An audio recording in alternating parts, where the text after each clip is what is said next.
Like most popular ideas, each of these theories does have a grain of truth in it, but it seems to me that each one is also quite flawed. So here's our grain of truth, and see how the different this fits with the different ideas. We'll look at the marketing view first.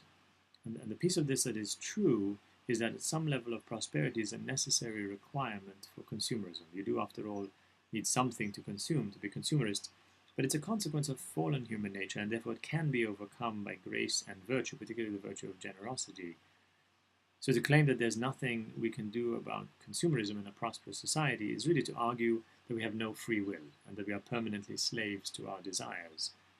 For the anti-capitalist view, the kernel of truth is that it is likely that capitalism, and particularly the practice of marketing, can and does encourage consumerism.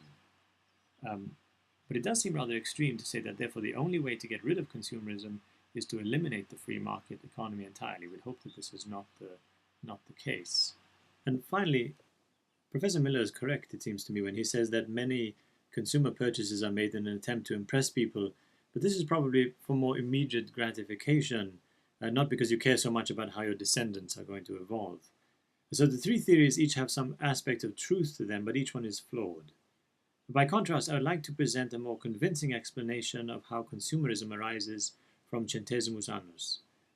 While discussing the specific problems with the more advanced economies, John Paul wrote that if a direct appeal is made to man's instincts, while ignoring in various ways the reality of the person as intelligent and free, then consumer attitudes and lifestyles can be created which are objectively improper and often damaging to his physical and spiritual health.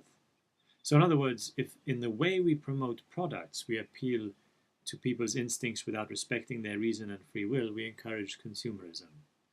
This view builds on the traditional Christian understanding that we are inherently susceptible to greed because of original sin.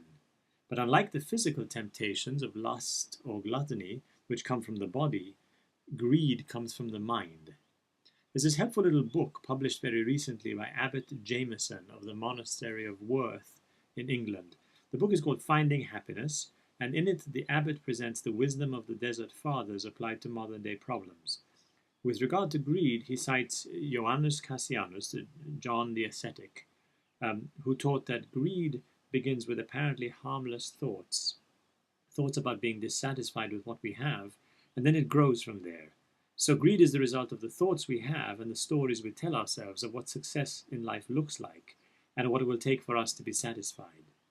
In our society, the stories we tell ourselves about the meaning of our lives are very heavily influenced by the media. And so you would expect media to affect levels of consumerism, and in fact it appears to be the case. As we know from several research studies, the more television you watch, for example, the more consumerist you are. But one can argue about the causal direction. Does watching TV make you more consumerist, or do people who are more consumerist tend to watch more TV? And it probably works a little bit in both ways. So if consumerism is a problem of the mind, one that is affected by the stories we tell ourselves about the meaning of life, what can we do about it? John Paul II says that a great deal of educational and cultural work is urgently needed, including the education of consumers in the responsible use of their power of choice, the formation of a strong sense of responsibility among producers and among people in the mass media in particular, as well as the necessary intervention by public authorities. So a great deal of educational and cultural work is needed. But what should be the content of this education? The Holy Father does not say. So I'd like to propose three ideas that I think can help fight consumerism and therefore hopefully free up more resources for development. The first idea that we should be promoting is that consumerism offers a false promise. That is, a disappointing waste of money because it promises satisfaction but doesn't deliver. So it's a nasty trick. We buy certain products because we think they'll make us happier, but then they don't. Or if they do, it's just for a very short time and then we have to go shopping again. Why do we keep falling for this trick, this idea that consumerism will make us happy? There's quite a bit of evidence from an area of media research called cultivation theory, that media is actually very successful in getting us to believe things that are absolutely and provably not so. A couple of examples. If you survey people about the amount of crime in their community, they will tend to overestimate the amount significantly. People think their society is much more dangerous than it actually is because there are so many crime programs on television that they watch. More mundane, people tend to widely overestimate the proportion of young people to older people in Western society because on television you tend to see so many more young people. So it would not be unreasonable to think that media also gets us to believe that buying things will make us happy, because that's what it looks like on TV. So if consumerism is a nasty trick and doesn't make us happy, what should we replace it with? What will make us happy? John Paul II talks about the kinds of lifestyles we should be creating. He wrote that consumer choices, savings, and investments should be determined by lifestyles focused on the quest for truth, beauty, goodness, and communion with others for the sake of common growth. So what does lead to happiness is the pursuit of truth, beauty, goodness, and communion with others. And so that is where we should be spending our time and money. So instead of watching television or going shopping, we should spend more time reading, walking, or making music. Just a simple example, for our parish community, my wife has been organizing traditional folk dancing events, and these have been very well received. So here we go. This is dancing of the Virginia reel. It looks a little like chaos, and it often is, but it's a lot of fun. So that's the first idea we should be promoting broadly, that consumerism is a nasty trick that doesn't make you happy and that there are other more enjoyable things you could be doing. The second idea follows logically from the first, that promotion of consumerism should be avoided. This might seem obvious, except that it's not unusual for people to celebrate consumerism as a source of economic growth. If you think of it from the perspective of the producer, it's not unreasonable to ask, but doesn't consumerism increase my sales? Isn't it good for my business if there are lots of consumerist people out there addicted to buying my products?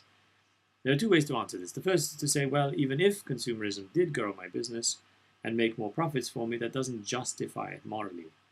Pornography is apparently a very profitable business, but doesn't mean that we should be investing in it.